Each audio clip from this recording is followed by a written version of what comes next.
Hello, good morning, good afternoon, good evening, ladies and gentlemen. My name is Brenda Caesar Conte. Um, I'm from Sierra Leone. What should I say? I'm a blogger, I'm a journalist. If you want to say I am a journalist, I am a blogger, I am an accountant, first and foremost. I am a mother. What else? I'm everything.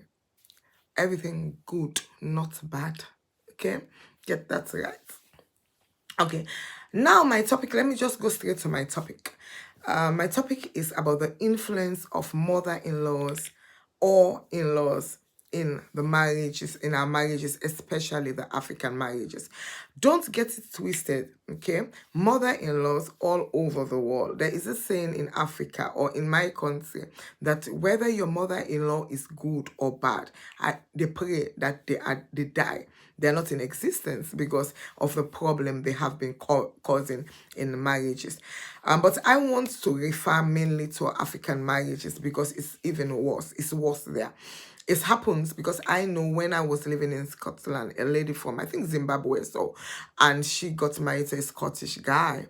And the mother-in-law was like, like an African mother-in-law. I was like, maybe this one has some African blood in her because she was a nightmare. But we all know how evil they can be. You understand?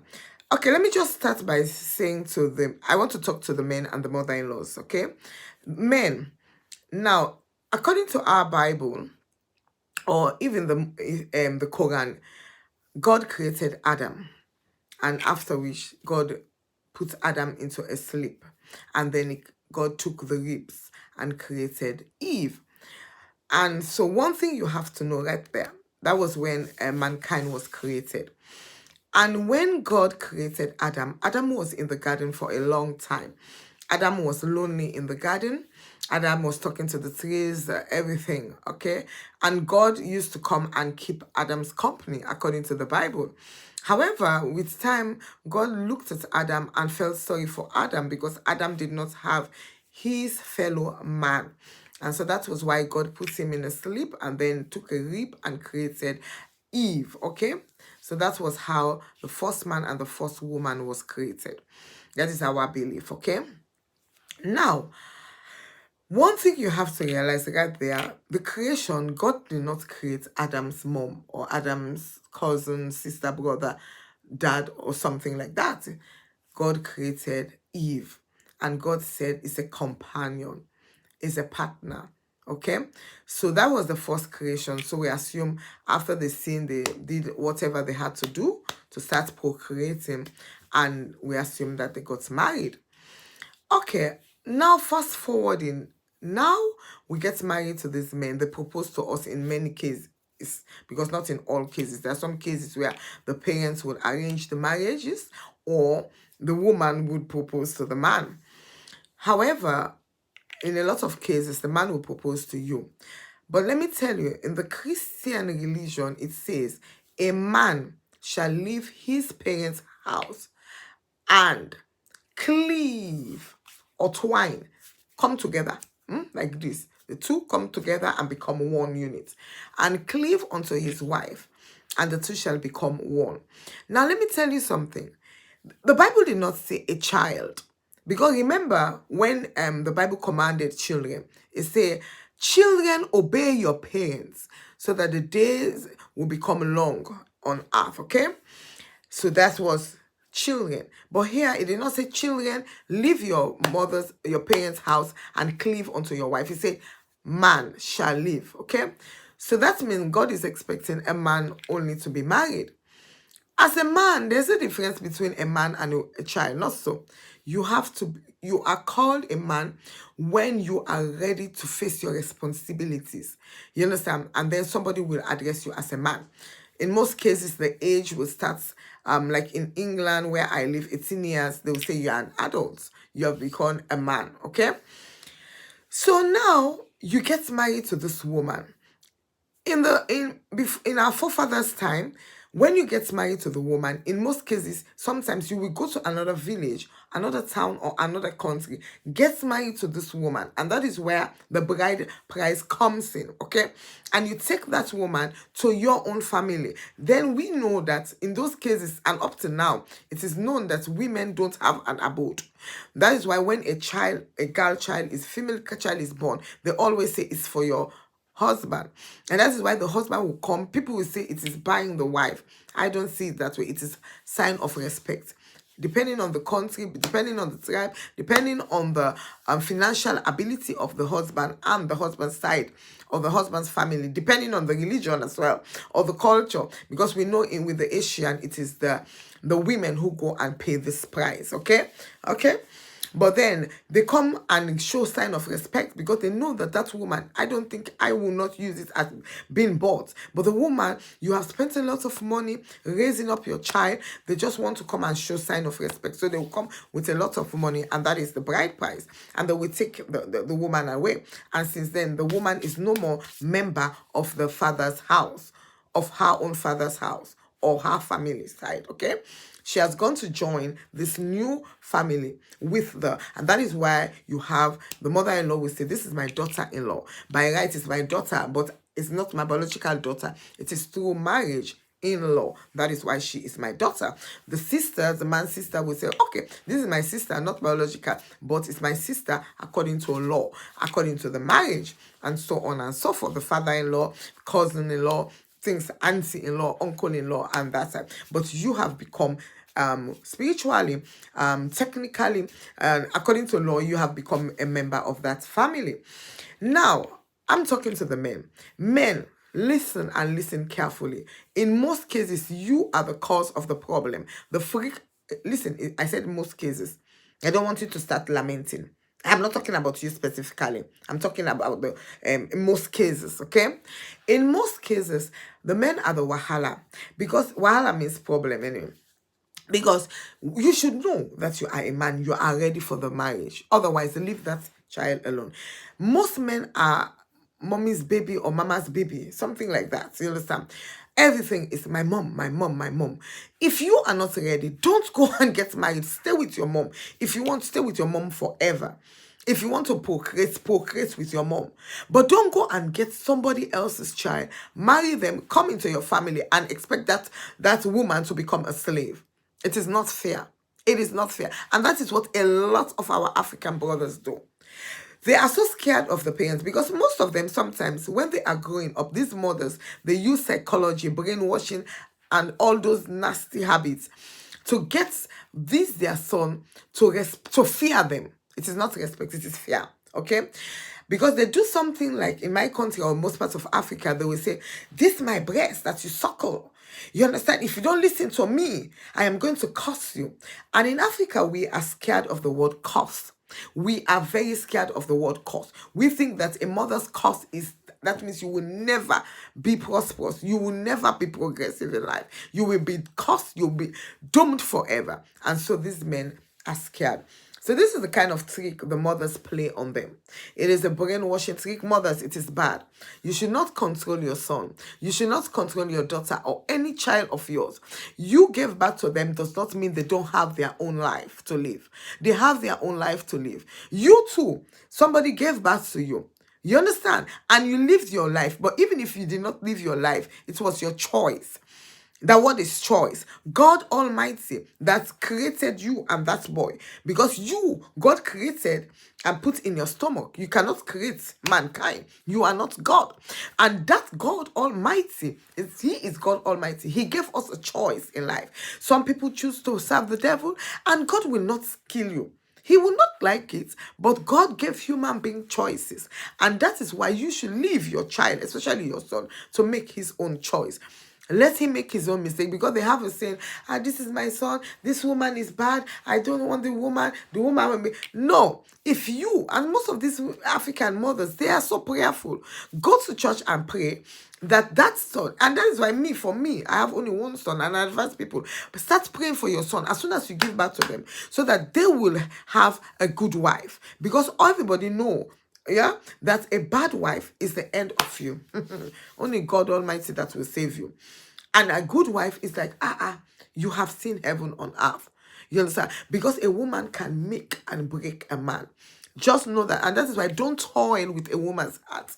That woman that you think is loving you and you go and play and toil, that woman can do you any kind of thing that you can think of. The woman is capable of doing it to you. And some of you men, you are too much. You understand? How would you go and marry a woman and start, my mom, why didn't you marry your mom? Why won't you? I don't understand this. It does not make sense. And this mom, they are very clever. That rudeness, they don't take it to their female children in most cases. Some cases they do, but in most cases they don't. Because they want their, in African setting, a woman, if you're not married, it's like a taboo. You have failed. Even if you have your master's degree, your PhD degree, you have 10 houses, 1 million cars.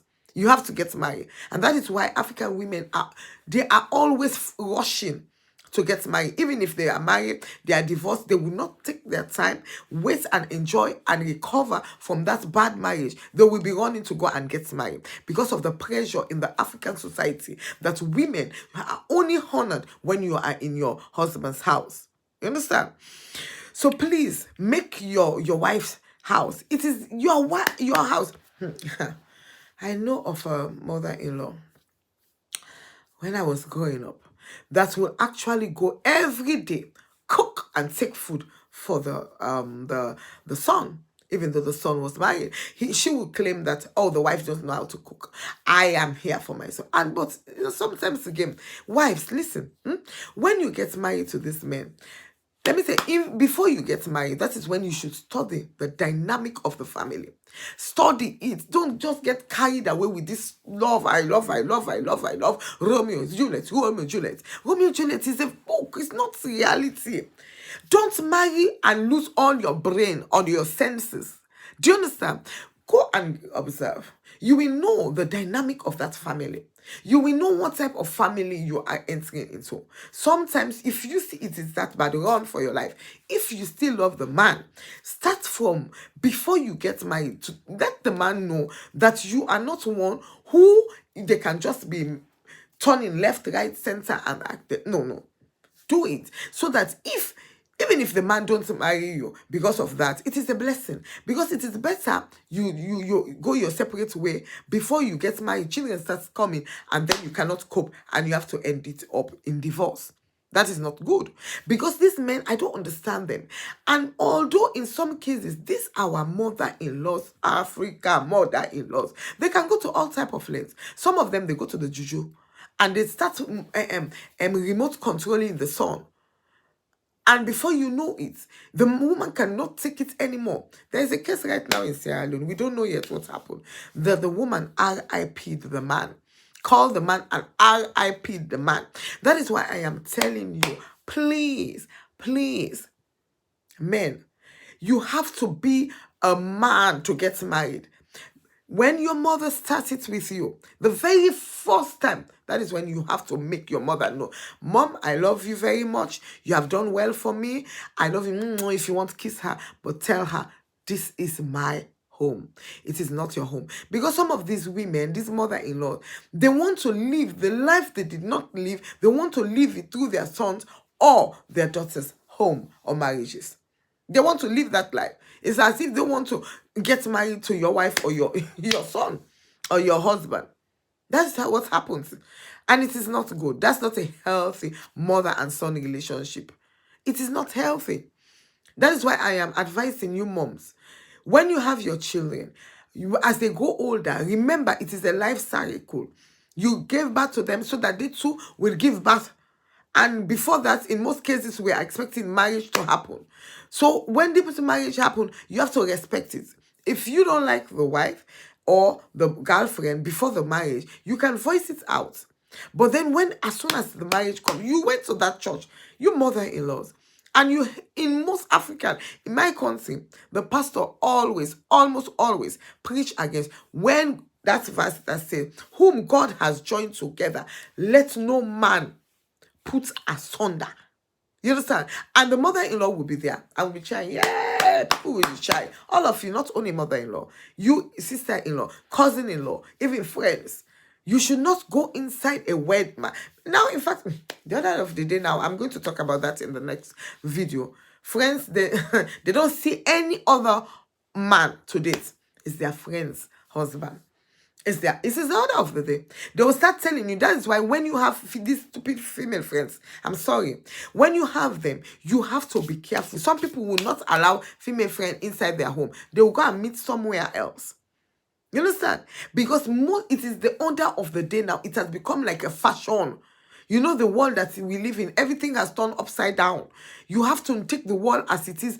Be very wise. Be very prayerful. Don't trust anyone. Even if you have a sister, don't trust your sister with your relationship.